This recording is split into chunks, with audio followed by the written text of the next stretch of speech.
One, go. Hi, so my name is James Dawson, and I'm going to be presenting my senior project. And what I did was I took a 1924 Mosin Nagant that was made in Soviet Russia, um, and I restored it and then I added a couple things to it to make it more useful for some things that I wanted to do. Um, and I don't know if you can see here, but in these photos, it was covered in this oily, gooey residue. It's called cosmoline. It's an oil product that they use to coat anything metal to be used to prevent rust when they store stuff for long periods of time. It was super popular when storing. You'll find it a lot on surplus weapons and ammo from the Soviet Union and both the U.S. So here's some before pictures. You can see it's just disgusting. And so what I did was to remove the cosmoline. I took mineral spirits, and it actually just dissolved the it dissolved it completely. So here's a before picture of a bottle that they would use to store oil and other cleaning supplies in.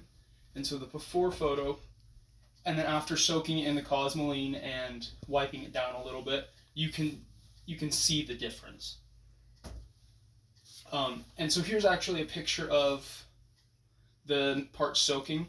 One issue that I did have though was the wood of the stock had actually absorbed enough of the cosmoline over the 60 plus years that it had been stored that it had been absorbed into the wood. And I wanted to get that out because otherwise, what would happen is as temperatures fluctuated, it would keep there would be a constant stream of it coming out and covering the wood, and it would make it a pain to handle. So what I had to do was I took a heat gun and had to apply it evenly throughout the gun to get the cosmoline out of the wood. But I had to be super careful because with the heat coming out of that, it would actually damage the finish of the wood, and I wanted to prevent that. And so here's a picture of like as I was you can see the gloss on the inside of the wood right here, and that is from just the amount of cosmoline they covered these weapons in them. And so when I was getting ready to be done, here is a photo of after I had put it together, oiled it, uh, got all the parts cleaned up, polished it, and then what I wanted to do was I added a scope. Uh, I wanted to add one just because I felt it was cool, and I wanted to be more useful in activities that I would use it for. I wanted to take it and use it as a hunting rifle. As you can see,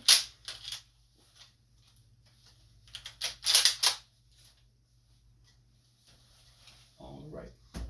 And so you're probably wondering how I actually, how it ties into my research. So I actually was researching the Soviet Union and on how I feel what their biggest disservice to the future's population was. And as many of you know, I am interested in joining a nuclear program, and and in doing so, I wanted to learn about some of the dangers of that field. And many know that the Soviets were very interested in atomic power. They often more focused on the militaristic aspects of that. Yet they did have a few instances of where they tried it for civilian use and power. However, they failed miserably in that. The most famous example of their failure it would be Chernobyl. Because in Chernobyl, during a routine test on nuclear reactor number 4, the supervisor had an untrained crew. This was the night crew who had never been trained on how to run this test. They were basically reading the manual on how to do it as they went. And they decided that it would be a good idea for when running the test to disable the cooling systems and many of the other safety features that they had in place because they didn't want it to interfere with their test. And in doing that, the supervisor wasn't satisfied with the result, and so they kept pushing the reactor to see what they could do. But after a sudden dip in power production that dropped it below safe levels. They activated the button to try and activate the failsafe. It failed, and a little after 1 a.m., um, it it blew. Um, and I feel the, the failure that was Chernobyl and the disaster has killed 28 people directly. Many of those first responders that had arrived on the scene to try and help and control the flames. Um, the many more, it's believed thousands have died from the cancer and radiation that have escaped from the Chernobyl plant.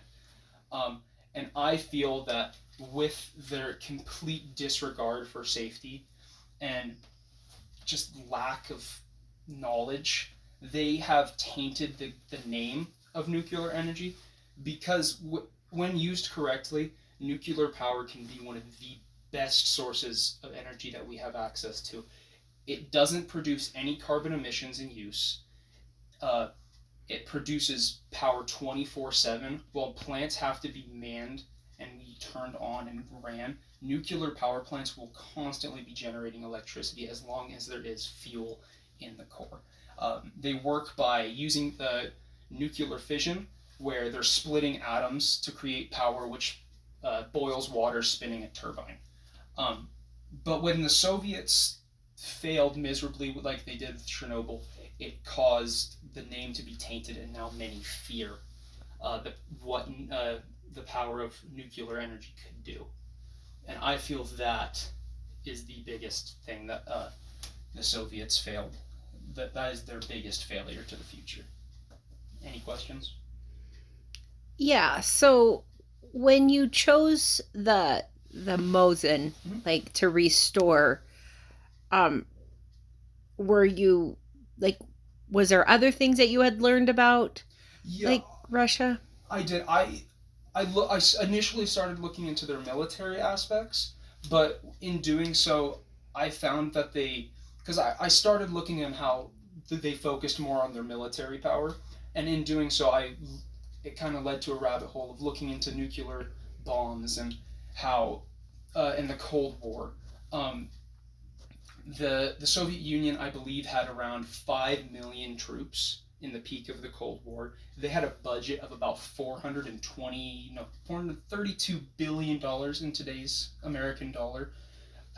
And that was in 1989, when the Cold War was starting to wind down.